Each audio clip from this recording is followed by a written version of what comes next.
Welcome back, Retro Gamers, to video 15 in the series Destiny of an Emperor playthrough. In the last video, we were able to make it halfway through Wu Cave and across the lava field to retrieve the first of the 5 swords of the old swordmaker. And this sword, if you recall, increased Zhang Bao's striking power from 130 points to 240 points. So as we find the other swords scattered throughout the landscape, these will be great additions to the power of our battle group. But for now, by the time we were able to retrieve the sword from the treasure chest, we had used most of our elixirs, most of our power pills, and more than half of our tactical points. And we judged it improbable that we would make it back out of the cave, and certainly not back to the second treasure chest that housed a steel helmet. So we used our ultimate fallback technique, the gull wing, and we took that gull wing back to Changsha, where there was both a headquarters and power pills that we could use. Now, at the headquarters, we brought Zhu Ji Jin onto our battle group. He is the brother of Zhu Ji Liang, our acting tactician, and we made Zhu Ji Jin our fighting tactician, and he is quite a powerful person. You see him in the number 2 position there with over 6,300 soldiers and an intelligence of 217. So we'll be able to use him with great effect, and he is the only upper level warlord that we've been able to recruit onto our team in the province of Wu so far. In other plays, you might be able to recruit a few other even more powerful warlords, but that will depend on the randomness of the game and your luck of the draw as we go through combat. At that point, we shut down the video, and I continued to do the housekeeping that was necessary, replenishing our power pills and our elixirs, and reordering our weapons. Remember, we've got 4 different weapons at this point, along with the sword, the advanced sword, we've got the crossbow, the scimitar, and the battle axe. So those we distributed in what I call the weapons waterfall, with the most powerful generals having the most powerful weapons, and then the less powerful weapons going to the weaker generals. Always with the fighting tactician having the least powerful weapon, because most of his time is going to be spent using tactics as opposed to weapons. So we did all that housekeeping, and then I took the trek from Jianan Castle all the way back through the landscape of Wu to Wu Castle, and that's where we are now, and we're ready to march again through Wu Cave and on into the other parts of Wu.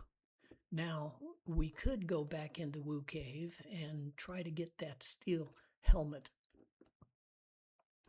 but it about doubles our distance traveling through the cave, and although it's a great addition to the defensive capability of one of our generals, it would probably cost us more resources than is worthy of the steel helmet.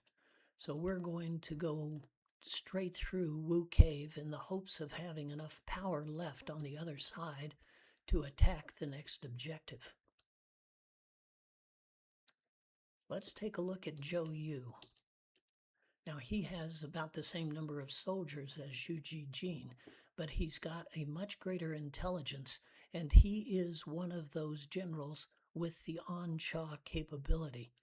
And as you recall, Ansha is an assassination technique where with one stroke you decapitate the leader of one of your battle groups, and he and all of his soldiers go into almost dead status. no longer fighting. So that's a very dangerous tactic when it is successful. And anytime you encounter a warlord with that capability, you want to defeat him and then bring him onto your team if you possibly can. Even if you only leave him in the reserve for the rest of the game, at least it takes that Ansha threat out of the game. Zhou Yu also has Wan Fu, which will allow him to restore just even if he may be down to 100 soldiers, he restores himself to full force, and you've got to go through the whole battle again. Now, at this point, we still need to conserve all of our tactics, so we're going to do the improbable effort of just beating Zhou Yu down and not having to use any of our tactics against him. Normally, with an Ansha general, we'd use the Same Yan tactic to prevent him from using his tactics, and that way we could more easily defeat him. In this case, it looks like, yes, we are lucky in the fact that we didn't use any of our tactics, and he didn't use the Ansha successfully against us. And we will definitely try to convert him. And he wants 11,000 gold coins, and that's less than 5% of what we have, so absolutely. Now, we're a long way from that Guiyang headquarters, and so we're not going to go back and bring him onto our team, although he would be a great addition. Meanwhile, let's see what Zhang Hong brings to the table. Over 10,000, not a real sophisticated list of tactics, but he's got that intelligence of over 200. He would be a great addition as well. Unfortunately, usually when you run into one of these warlords with 10,000 soldiers, you don't usually get an opportunity to recruit them. So we've got our finger on the X button here, keeping an eye on Guanjing and everybody else who might be at risk as we beat down Zhang Hong. And we were fortunate enough, again, to defeat him without using any of our tactics. So now we take a look at Guanjing, and he's down at 2,100 soldiers, but we could still go just a little bit further, risk just a little bit further before we use one of our Elixir Ds, which are good, as you recall, for a restorative of 4,500 soldiers.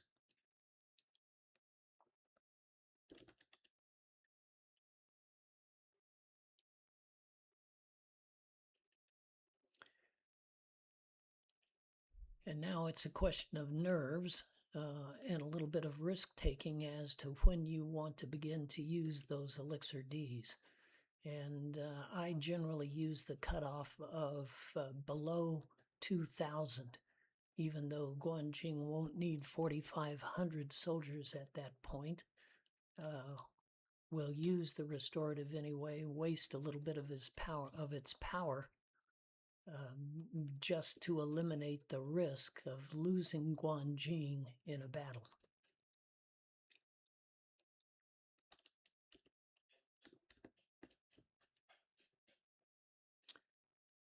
Let's take a look at Ling Tong. And since he's not aware of our presence, Ling Tong doesn't meet our recruiting standards at this point. And neither does Gu Yang. So we'll just do the all-out against them, keeping our eye again on Guanjing. These are both tacticians, and they might well uncork a very strong hit against our generals. And we're still in pretty good shape here. But now we've got, and we'll let these two generals go.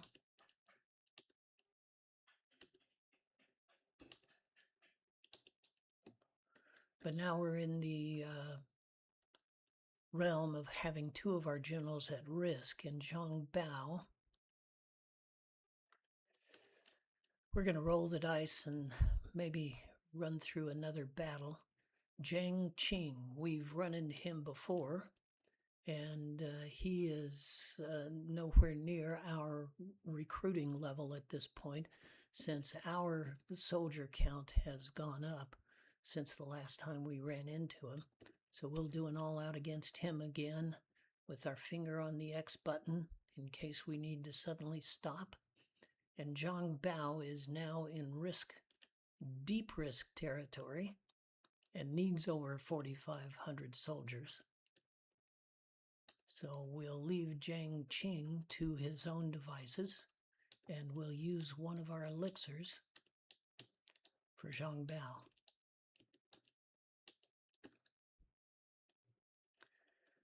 And we're still looking at Guanjing, being careful, and Wanzhong as well.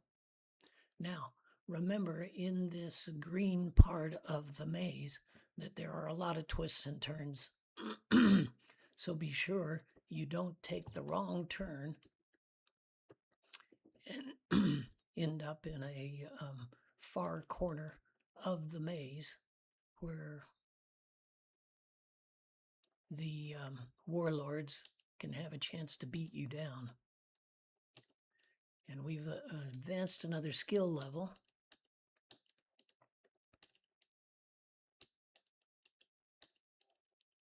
Let's take a look at what that does for our formation. No changes to the formation, but justification enough to feed Guanjing an elixir. He doesn't need quite 4,500. I think he needs 4,200 or something like that. But that's enough to make us want to replenish him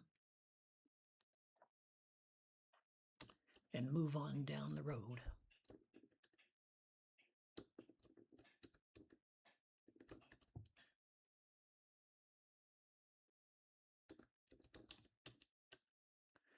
Zhu Xing is strong.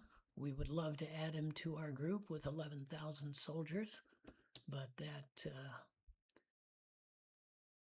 pattern does not generally holds the pattern that if they're over 10,000, we don't get to recruit them.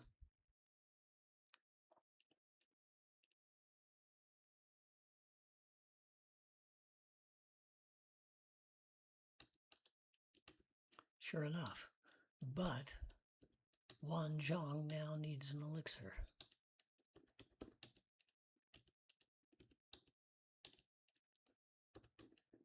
And we're actually fortunate to get this far in the tunnel, having only used 2 of our elixirs.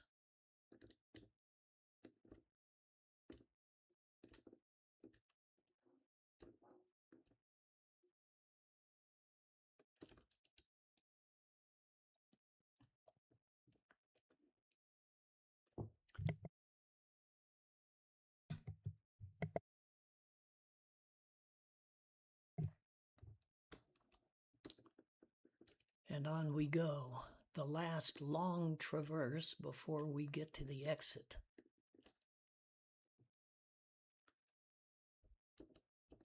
See what Sun Wan brings to the table here.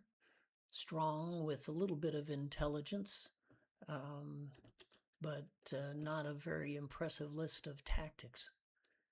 And again, we'd love to recruit him if we could, but probably won't get the chance. Keeping an eye on our generals.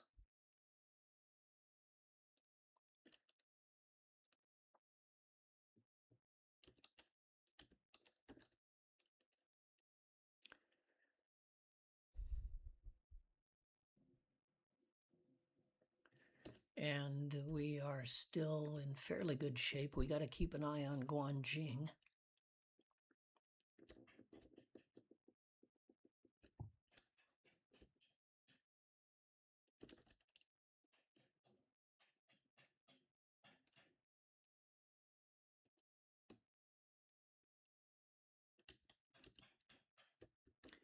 And as you get to the exit, be sure that you don't go right past it, because it's just a little opening to the east.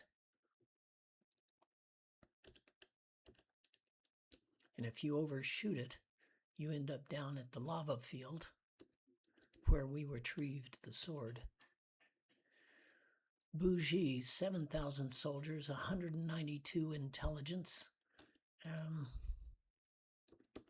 We might go ahead and recruit him just because we haven't been all that lucky with more powerful warlords.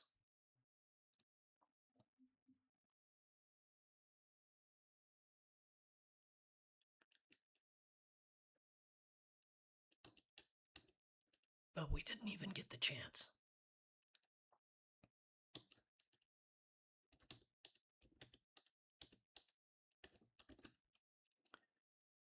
And we see it's,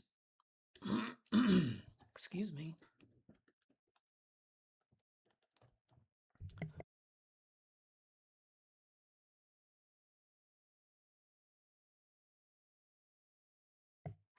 Having a little trouble with my voice here. And we need to restore Guanjing, I believe, yes.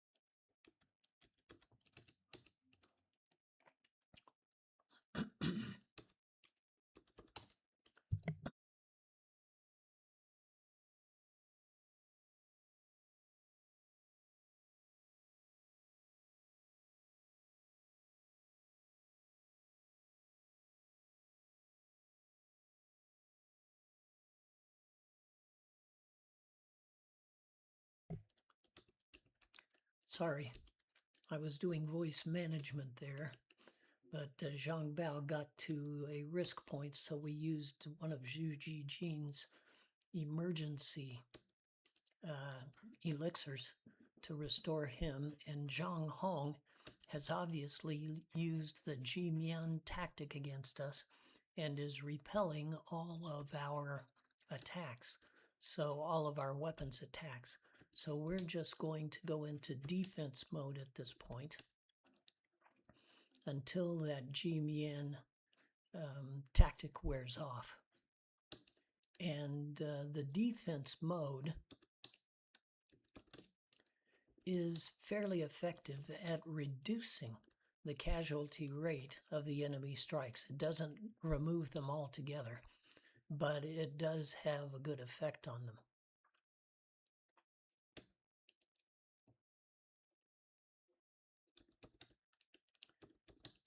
And when you're under the spell of Jimian, it's a good time to use elixirs if you need to, and a good time to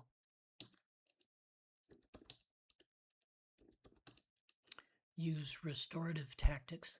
Now, under Jimian, you can still use your tactics to attack the opposition, but we still want to keep our tactics for the upcoming battle at fortresses and castles coming up. And this requires a lot of patience. And Wanzhong has been deactivated by a Jijin tactic, but he's been able to shake that off now. But we are still under Samian. So patience and defense until we can get back into fighting trim.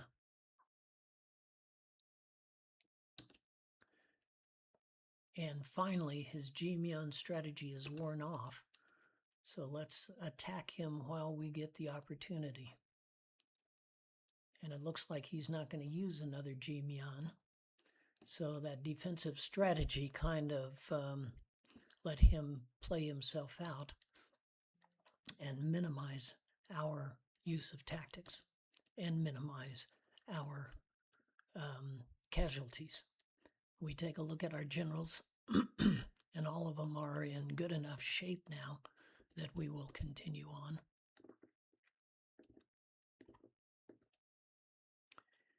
and out of the cave and on to the next castle. Oops. And even with my super duper gaming aid, I still took a wrong turn in the mountains there.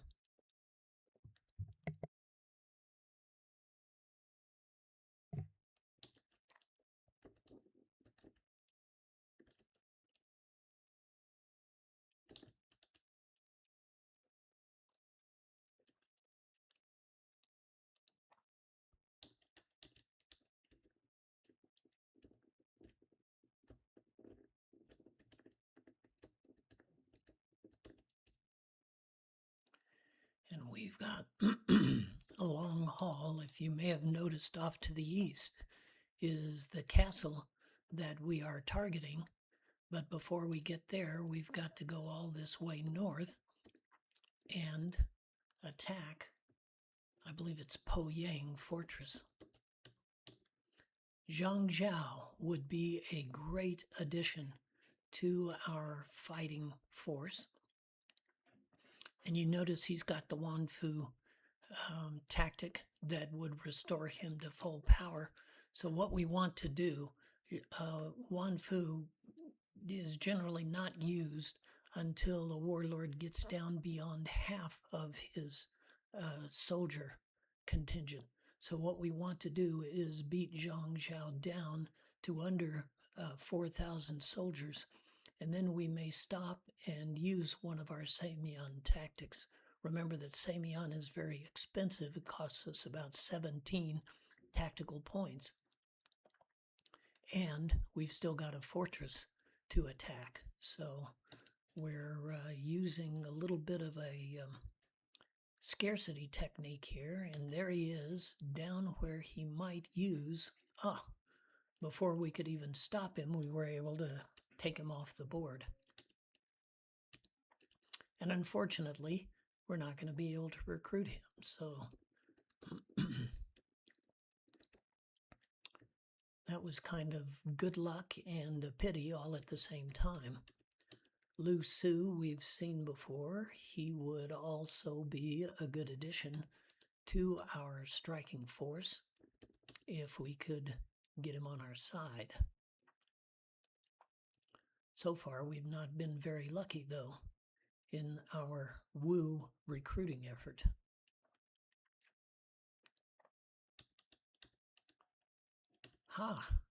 So he's available. Let's see if we can convert him. He wants a horse, and at this point, I'm going to save that steed for an Ansha general, a tactician who has the Ansha, and Lu Su does not have that, so I'm going to let him go. And yeah, I know I'm being picky, but we've got to maximize our resources at this point. Zhao Yun, speaking of resources, is a little bit higher than the cutoff, but we're going to, he's still down below 2,000, so we're going to restore him.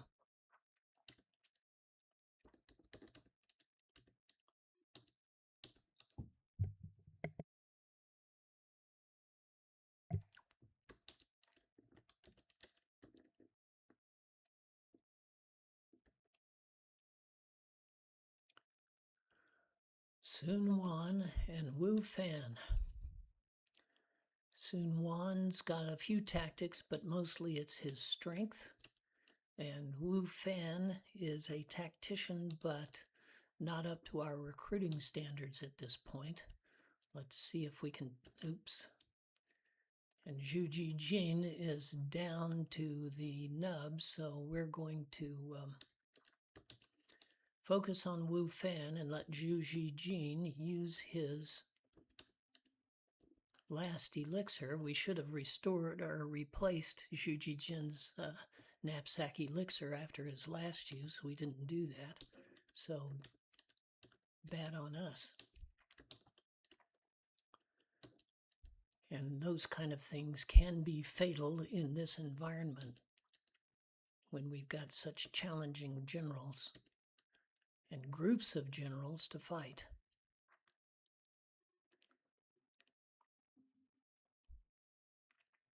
And since we've got Wu Fan so close to extinction here, let's do another targeted attack and take him off the board. And then we don't have to worry as much about tactics.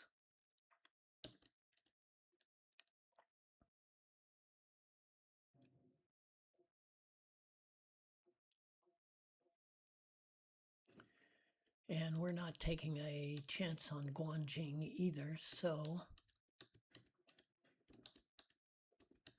choose one of Wanzhong's elixirs and hope that he goes before Sun Wan can take a big bite out of Guanjing. And we were fortunate in that regard, and instead he targets Wanzhong.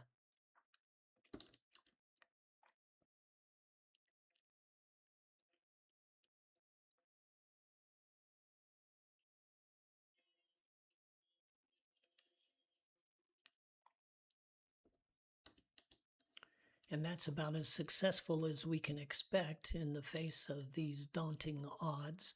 And Wu Fan does not rise to the level of our recruiting. We would have taken the other guy just because he had so many soldiers, but no. So we're in pretty good shape here, but let's restore those elixirs into the knapsacks of the fighting generals.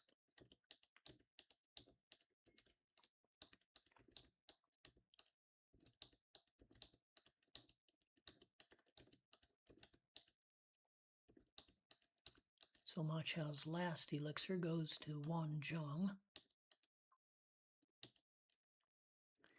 And on we go. We're almost at the fortress.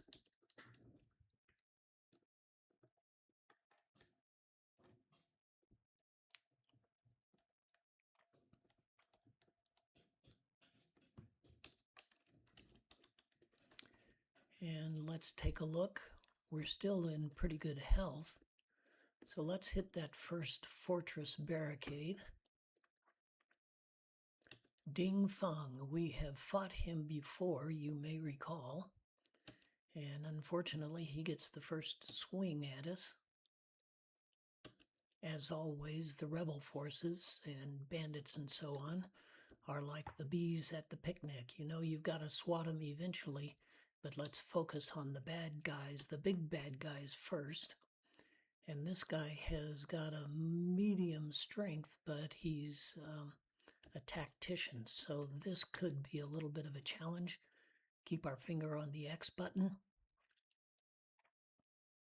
He's going to use some tactics against us, and obviously he has done that. And he's beating us down a lot more than we're beating him down at this point. And Guanjing is just too much at risk. So we're going to use another one of those emergency elixirs and hope Zhu Jijin goes first.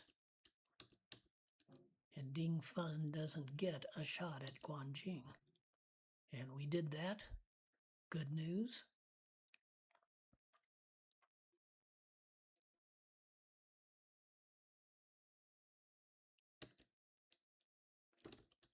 And the all-out should finish him off.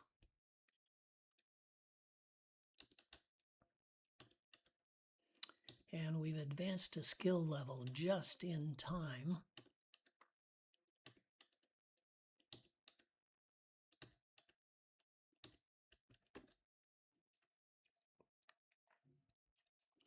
So Zhang Bao needs a C. Zhu Jijin doesn't exactly need one now, but we'll use one. And we'll use one for Wanzhong also.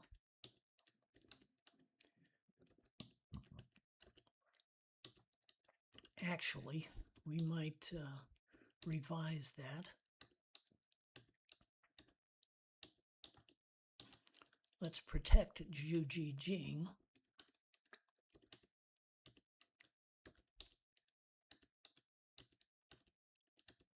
And remember to replace the elixir that he used. Oops.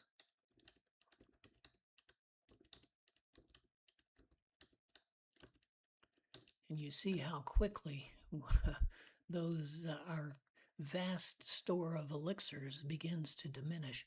We got to keep our eye on Wanzhong now as we attack the second barricade in Qinpu.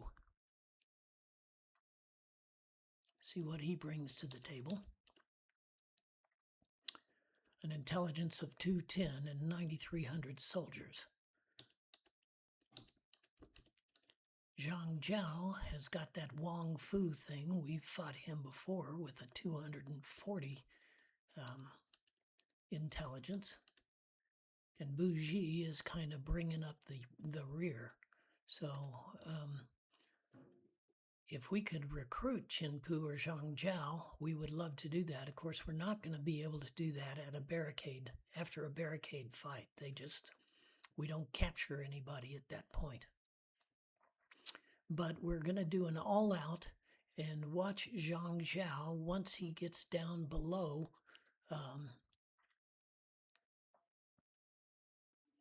Actually, check that. These guys have a lot of tactical power, and I happen to know that there is an inn at Poyang Fortress. So if we can just break through these guys and get into the fortress, we'll be able to replenish our supply of tactics. And so I am going to change our tactics a little bit here.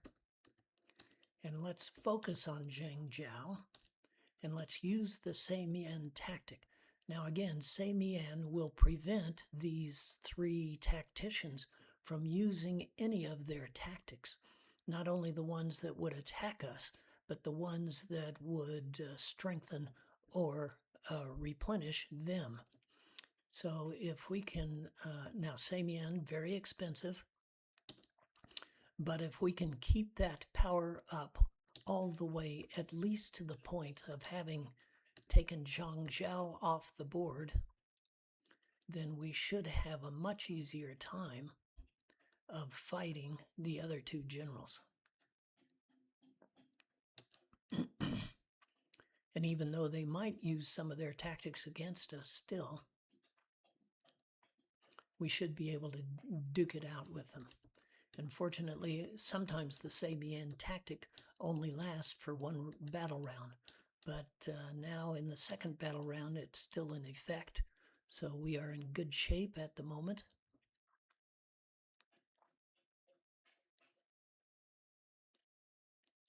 And we stopped that Ji Mian tactic that would have prevented all of our weapons attacks.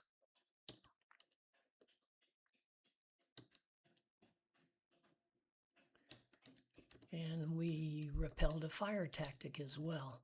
So this has been a very good strategy for us so far. The alternative would have been just to try to duke it out until we got Zhang Jiao down below 4,000 and then try to use the Sei Mian. But by that time, I think we would have been cut to ribbons by all of these tacticians.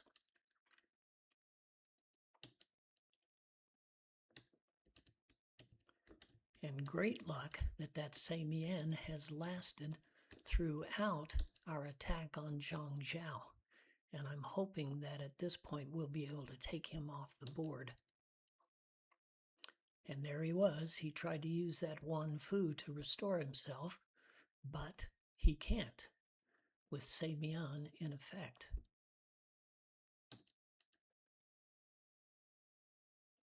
And so as long as Sei Mian is in effect, let's continue to use our weapons attack against the next powerful warlord, Qinpu.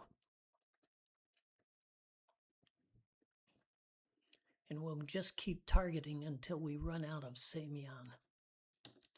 And actually, now that I think of it, again, because I know that Poyang has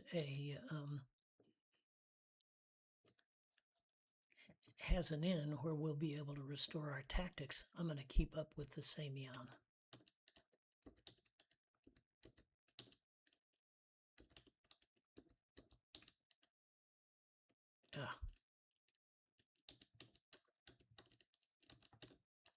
No use in using more than one Seimyan at a time. And again, they are very expensive tactics. And at this point, I could use other tactics like Beiji to increase the striking power of our generals. And actually, I think I will use that for Zhang Bao, and you'll be able to see the effect of that advanced sword in combination with the Beiji tactic. And then just imagine how powerful it would be to have that sword and a power pill and the Beiji tactic. It's more than a 1-2 punch, it's a 1-2-3 punch. There you go, 1,557 casualties. Remembering that these warlords also have a very high level of defense. And let's go ahead and do an all-out here and see if we can take these guys down. Obviously, they're still going to be using some tactics against us, but we had the upper hand, so we triumph.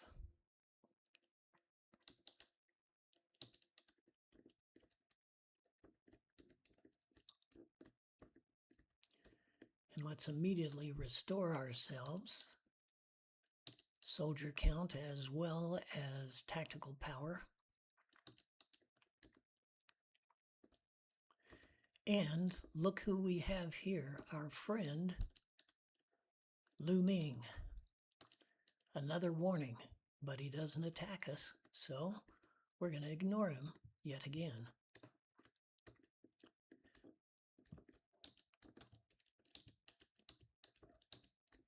Now, not even my nifty-difty gaming aid tells us what is found in these stockades. Tells us what is found in the castles, but not in the stockades. So I still check all the chamber pots / vases in the tents, just to be sure.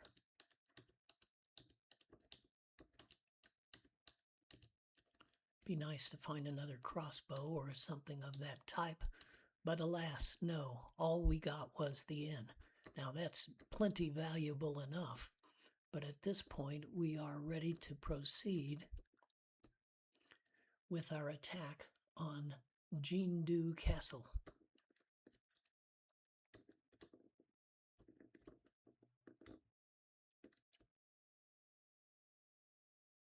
And we didn't have to go up and around that mountain chain. We could have gone down below it.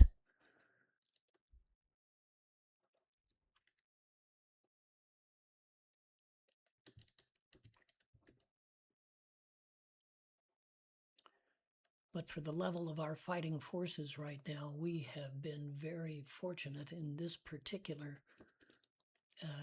mission. Part of the mission, anyway.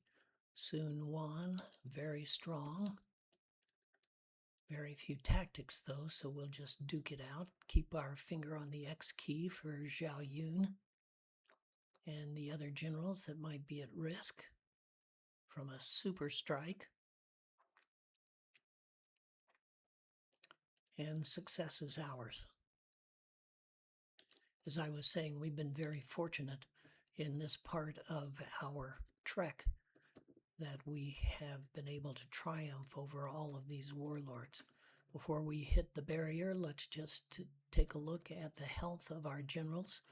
And everybody is in relatively healthy condition, at least to attack the barricade. And Wang Gai is the only guy there with a few rebel forces.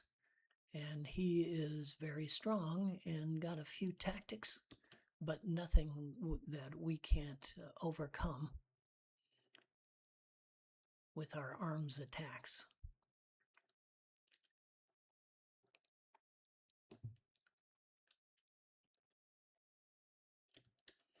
And now we are in the situation of being able to get into a castle where we can restore our elixir Ds, and so we might be a little more liberal in our use of those elixirs before we hit the castle portal.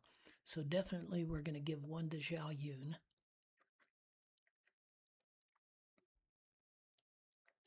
And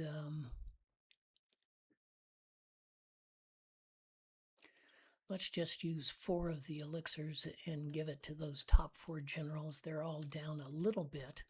We wouldn't normally do that. Oh, we've only got 2 extra elixirs. So check that strategy. We'll give 1 to Zhao Yun, and we'll give 1 to Zhang Bao.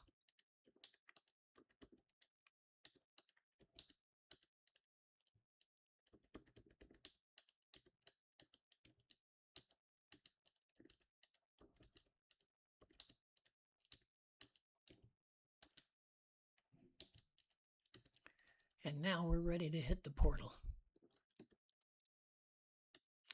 Sun Yu, Zhang Hong, Zhu Ji.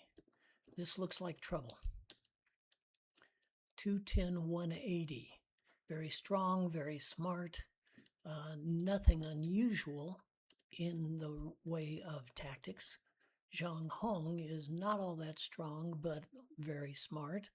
And he's got the Yinjian, the Jimian, the Yijin. Those are very dangerous tactics. And Zhu Ji's got nothing but strength. So we're going to kind of ignore him right now and look at these 2 guys, Sun Yu and Zhang Hong. And who are we going to concentrate on? Let's take a look at Sun Yu again, and his list of tactics is not quite as scary as those of Zhang Hong. So we're going to concentrate on Zhang Hong. And until we get a scope of how it's going to shake out here, I think we're not going to use our power pills. That's probably a mistake, but we are going to definitely use Seimian and keep it going for the duration of the battle. And we'll let Zhao Yun do some Beijis. Actually, thinking again. Well, let's play all of our options here. First, we're just going to do a battle and a Seimian, and let Zhao Yun do a Beiji for Zhang Bao, and after he gets the Beiji, we'll start using power pills, just Zhang Bao's power pills, and we'll let Wan Zhang do a Beiji on Guanjing. Okay, see if it works. All right, we just stopped the Jimian with our Seimian, so that's a good start to the battle. We've got Beijis in force for Zhang Bao and Guanjing. And you see that Zhu Ji, the strong guy, just took a huge bite out of Wan Zhang's soldiers. So now, with Beiji in effect, we're going to use a power pill against Zhang Hong. Since our Seimian is still in effect, let's see if we can do something with our fire tactic. Well, we are close to some water. Let's see if we can use water. We can. Excellent. And as far as other tactics, let's give Zhao Yun a Beiji as well. And let Wan Zhang give himself a Beiji. Now we're being a little extravagant with using all of these tactics, but so far our Seimian is holding up. So, and water was very successful on everybody but Sun Yu.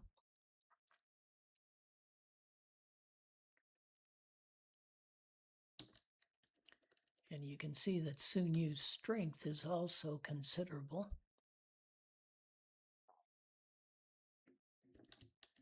And one more power pill ought to take Zhang Hong off the map. And let's just use another water technique and see if we can reduce that group.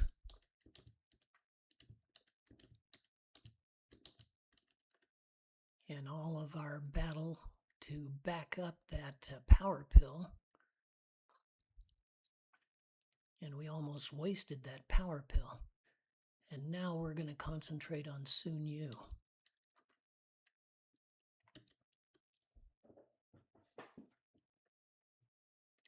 So with a little bit of luck on that Beiji tactic and a power pill left here,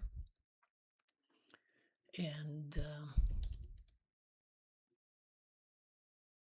let's see what fire might do. Wait a minute. We've got 36 tactical points left, and we're probably going to need another Seimian. So I'm going to save tactics for right now.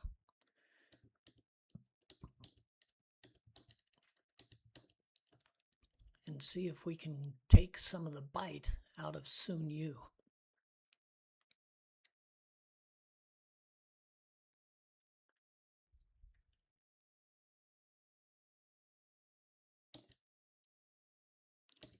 And Zhang Bao is out of power pills right now, but the Seimian is still holding. And that is more luck than we can normally expect. But it has proven our efforts with the judicious use of tactics and the increased firepower that we now have. And at the last moment, Seimian runs out. But I think at this point, we'll be able to take these guys down because neither of them have Wan Fu. And we were successful and advanced to skill level. So now we're getting into the soldier count area where we can feel a little more comfortable fighting our way through these big, powerful warlords in Wu. And let's restore ourselves here.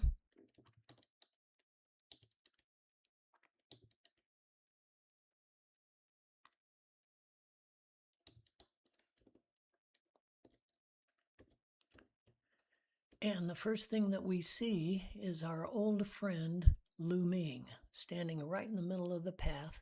What do you think he wants? It's a good thing we just restored ourselves. Wu Ming attacks us. Lu Ming, sorry. Sorry to get your name wrong, whatever. And he's got Wan Fu and a bunch of other things. Jimian, Yi Jin, which stops the battle of one of our guys. So we're right here in the castle. We can restore ourselves. So let's just use everything we've got to fight this guy. I don't think we need to use power pills, and I'm not sure we have any power pills for sale in this particular castle. So we'll conserve our power pills and focus on our tactics.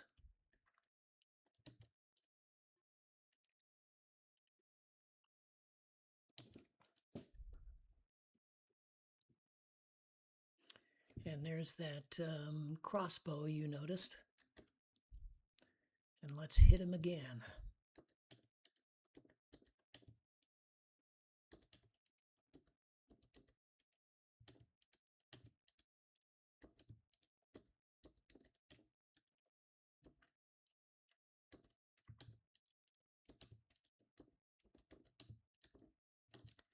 Let's just, he got us with Jimian before we could hit him with our Seimian.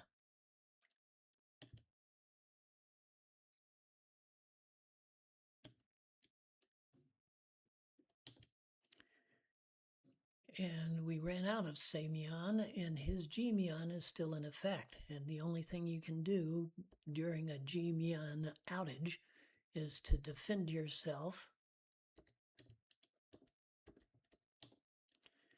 and do any further strengthening of your armies, either with elixirs or strengthening tactics.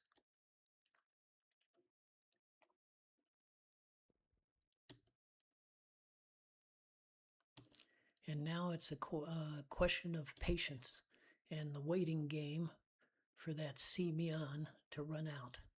I mean, his G-Mian. And our Samian, this is going to be the last one that we have here, because when you take 17 out of 32, you're not going to get another 17. And again, patience, we defend against the G-Mian.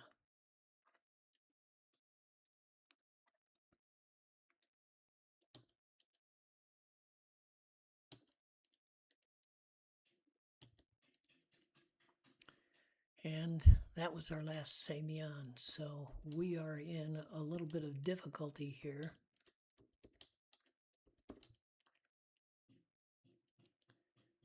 And he's reinforced his G-Mian.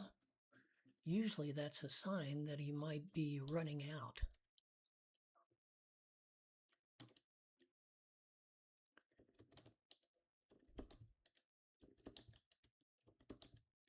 Had I to do it over again, I might have conserved my Samians during the time that we were under the G-Mian spell, because any other tactic that he throws at us at the same time, well, I take that back. Okay, all out at this point, because we're down to no tactics, and we don't really need to use our power pills at this point, particularly when we're not sure that we have any more to purchase.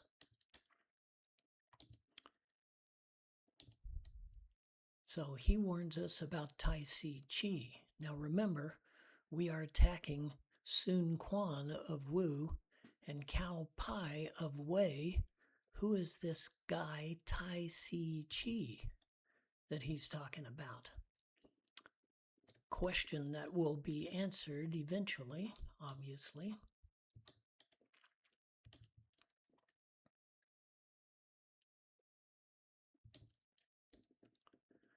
And now that we have defeated Lu Ming and have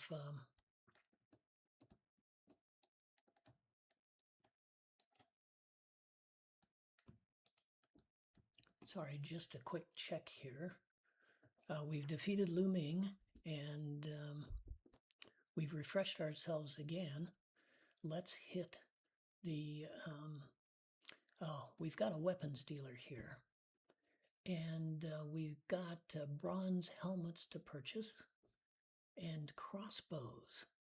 So we can replace all of our scimitars, or whatever is left of our scimitars, with crossbows. So we hit our trader first, and a little deceptive here, this little tiny house here is the trader in Jindu Castle. And first of all, let's restore our elixir Ds.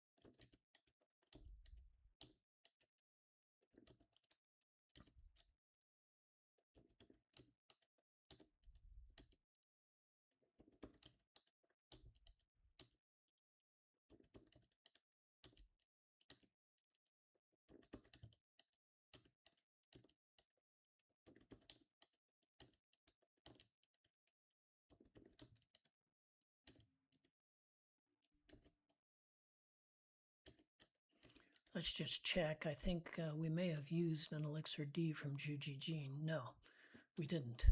And there are no power pills to be sold. So what we're going to do is take Juji Jean's power pills and pass them forward to Zhang Bao.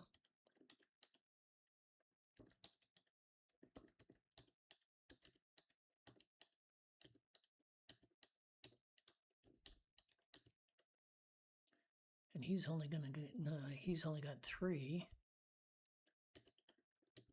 So let's take Wan Zhong's power pills also. Actually, let's take Zhao Yun's power pills because he's going to be doing more tactics than Wan Zhong. And that'll be a good distribution for the power pills. And then let's sell our outmoded weaponry. Zhang Bao is going to sell his copper helmet.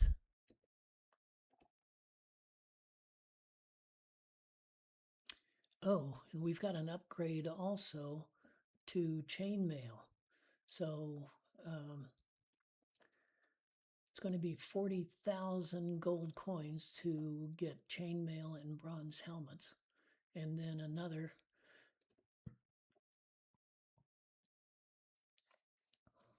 45,000 per crossbow. We've got more than enough money to cover that. So let's proceed.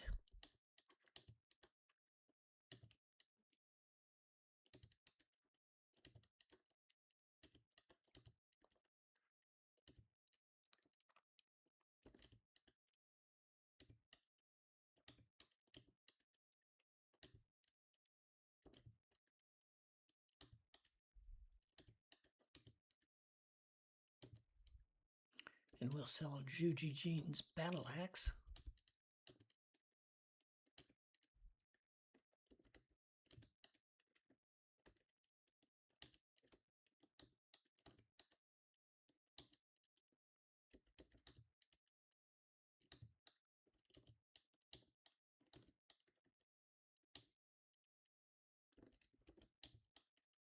He'll keep his crossbow, of course.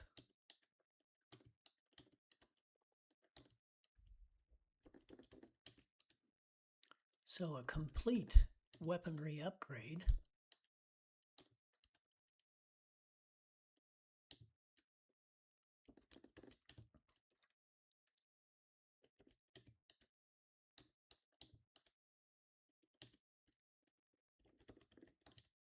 And forgive me for doing all of this housekeeping here, but we've still got a ways to go, and there is no historian at this particular castle. And we've also got a mini quest in front of us.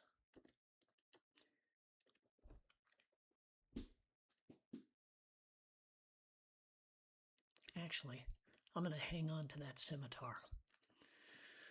And the reason will be I should have... no, the scimitar is the right one. And let's go to the weapons dealer.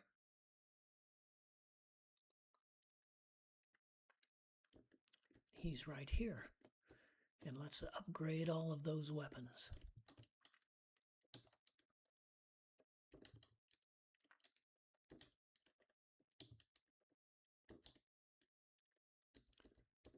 Crossbows to those 2 generals. Chain mail to everyone.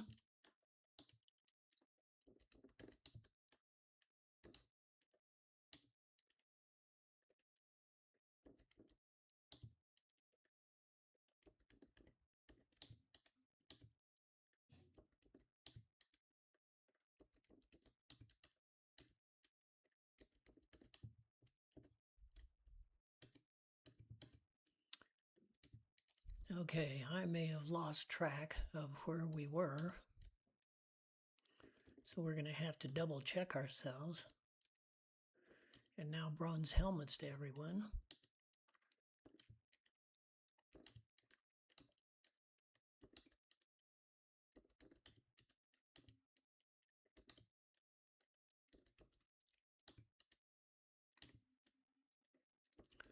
Yep, I've lost track here.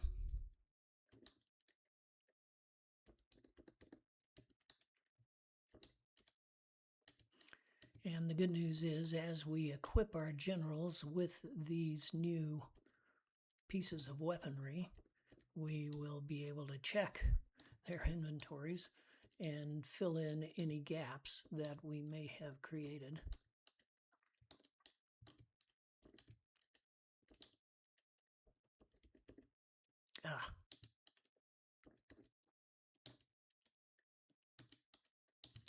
And we bought 2 bronze helmets for Zhu Jin, and that may be a very expensive mistake there.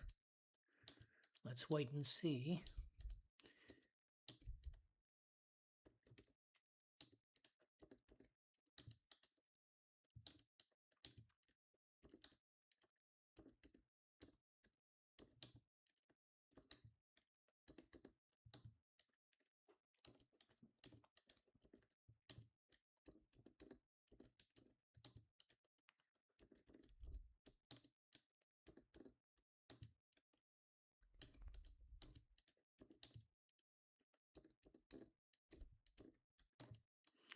We've run into a little delay in our keystroke reaction here. Not sure what that is due to, but always be careful with the fast fingers.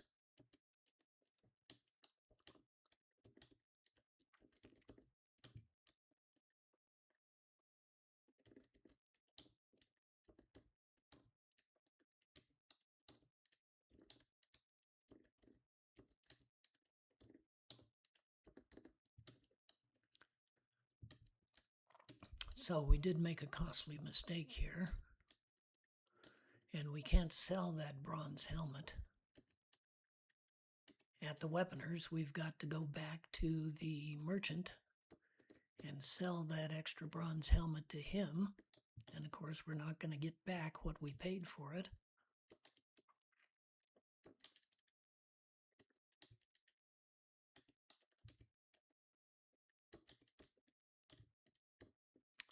And as logic would dictate, 2 bronze helmets is not going to work, even if they let you equip with 2 helmets, which they don't.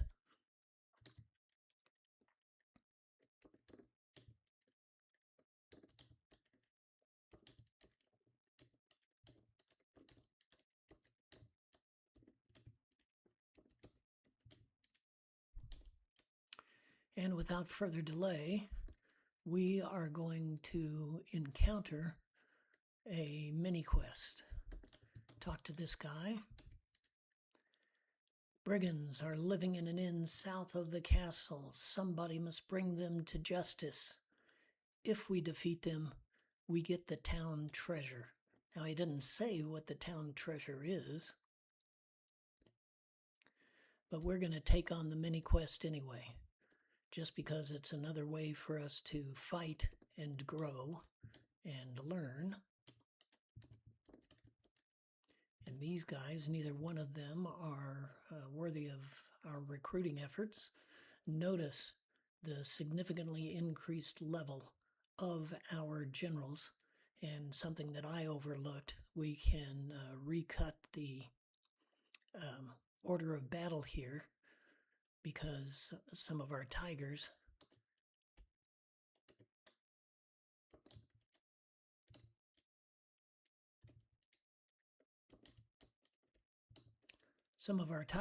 have exceeded the troop level of our statistician, or our fighting strategist. As a matter of fact, all of them have. And you'll notice also that Zhao Yun now has, disregard. Somewhere along the line, Zhao Yun is going to grow even bigger, but we'll talk about that when it comes. Meantime, the order of battle will change, putting Zhu Jin at the tail end of the fighting generals, where, good news, he will be more protected anyway. So, proceeding on down to the hangout of the brigands, you'll notice that there are a lot of interesting mountain formations around this place. And that's going to be a significant factor here in a little bit. Bougie, no longer up to our recruiting standards. because he doesn't have an intelligence over 200. He doesn't have Ansha or any of the other sophisticated tactics. And we're a long ways away from headquarters anyway. So we're going to let him go.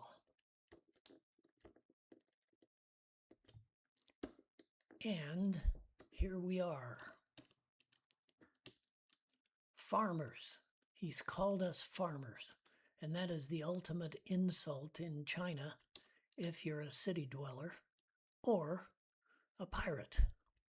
But these are no ordinary pirates, as you can see. They have a lot of soldiers, and they are stronger than any of the pirates that we have encountered up to this point. With a strength of 140. And take a look at their attack points. 190. Which is greater than everyone in our group, with the exception of Zhang Bao with the sword. So let's just do one targeted attack, and you can see the relative difference of the various weapons. Remember now, Guanjing, Zhao Yun, and Wan Zhong all have crossbows. Wan Zhong still has a saber, scimitar, but the others have crossbows. So let's take a look at the relative strength. Zhu Jijin's second shot was halted, and you can see now that each one of these crossbows delivers a total of more than 1,000 casualties. And the scimitar delivers a little over 1,000 casualties as well.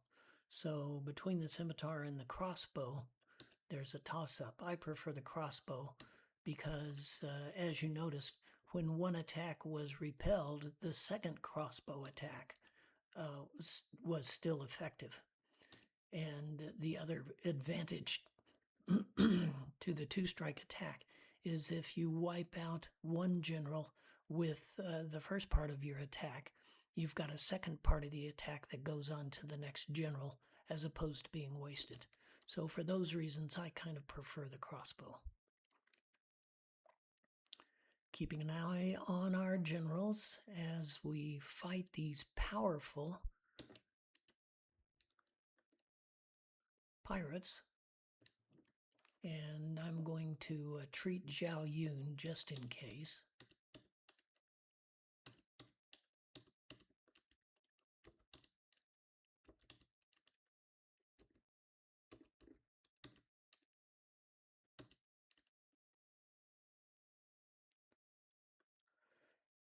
And meanwhile, we take out a boatload of pirates in that targeted attack.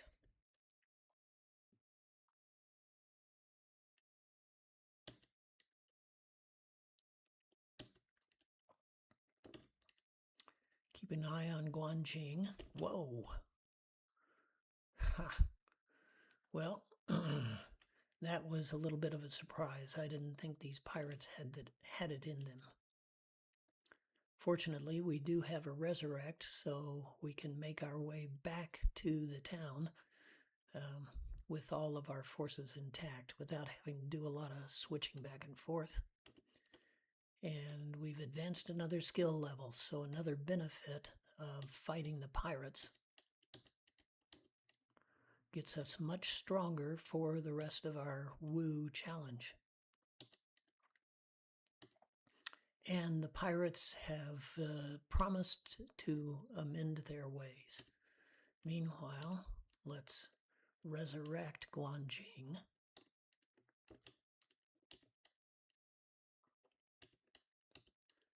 And restore him to full force, or close to it. You'll notice now that the elixirs are not as strong as they once appeared to be.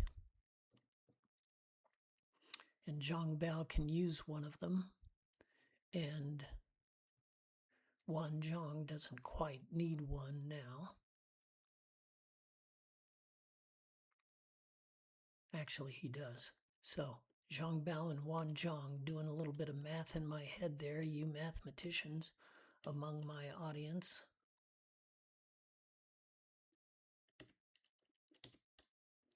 Probably a little quicker on the uptake than I am.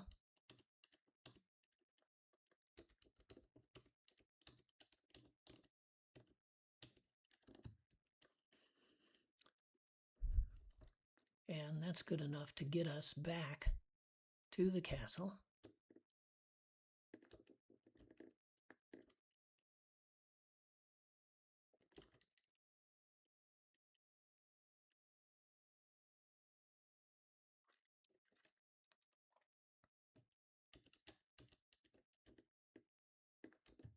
And I'm going to do one more thing here while I'm thinking about it, and that's to put the Elixir D's back in Zhu Jing's knapsack just in case we run into a powerful warlord between here and the castle, which does happen sometimes.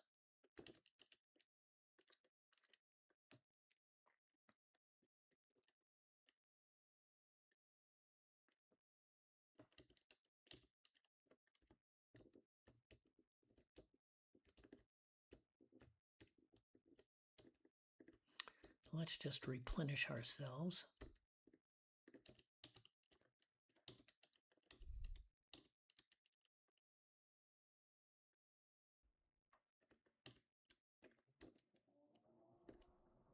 And because I know what the town treasure is, I am going to stop by the merchant, and at last I'm going to sell Wan Zhang's scimitar.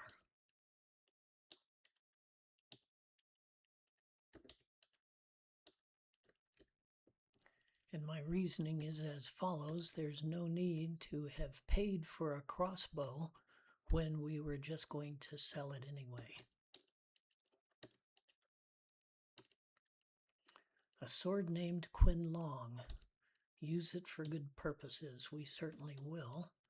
We're going to move Guanjing's crossbow back down to Wanzhong. And of course, equip Wanzhong with it.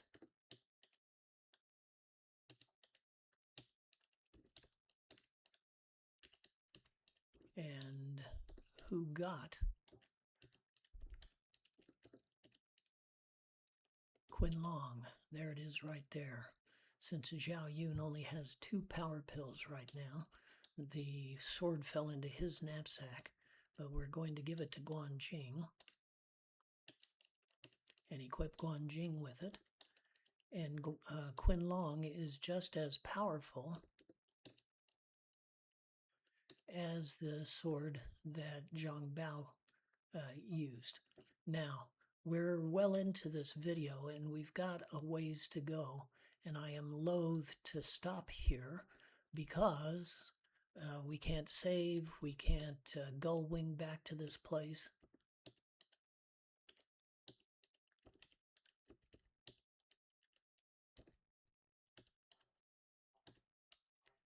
Oh, we can gull wing back to Jingdu.